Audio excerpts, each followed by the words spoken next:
রাধে রাধে বন্ধুরা, আজকে একাদশীর প্রসাদ নিচ্ছি মা আর আমি। আর এই যে ছেলের জন্য বেড়েছি, তবে ছেলে এখন বাড়িতে নেই। ছেলেটা আমি তুলে রেখে দেবো। তুমি কি এখন দুধ খাওয়া? খাবো খালি পরে। দুধটা গরম করা হয়নি। জাল দেওয়া হয়েছে তো? এমনি চাল দিয়েছে কিনা তাও আমি জানি না, মনে হয় না, কাঁচা মনে হয়। মনে হয় কাঁচা। ঠিক আছে, খাওয়া হোক, তারপরে বসানো হচ্ছে। তা যাই হোক, আজকে করেছি সাবুর পোলাও। সাবুর পোলাওটা কি করে করেছি অবশ্যই তোমরা রেসিপি পেয়ে যাবে।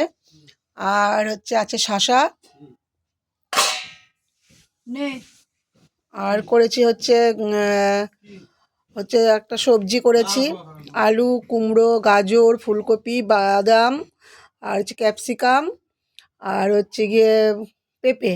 এই দিয়ে একটা গোলমরিচের গুঁড়ো আর সন্ডক লবণ দিয়ে আর হচ্ছে সূর্যমুখী তেল দিয়ে করেছি একটা সবজি। তা এই হচ্ছে আজকে আমাদের দুপুরবেলার একাদশীর প্রসাদ। নাও দাও, দিদা পাখি দিয়ে দাও। কুমড়ো দেবে না, কুমড়ো আমি খাবো না। আমাকে দিবি? তোমার সব তুই খেলে খেতে পারিস, তুই কি খাবি? এখন খাবো না, তাহলে তোর জন্য রাখ। ব্যাস।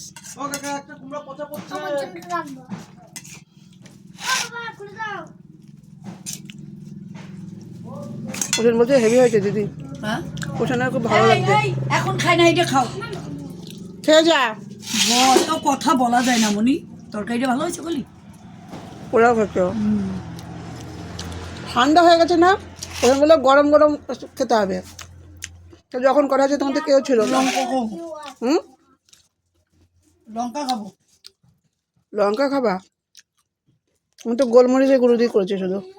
ভালো হয়েছে, খুব সুন্দর হয়েছে।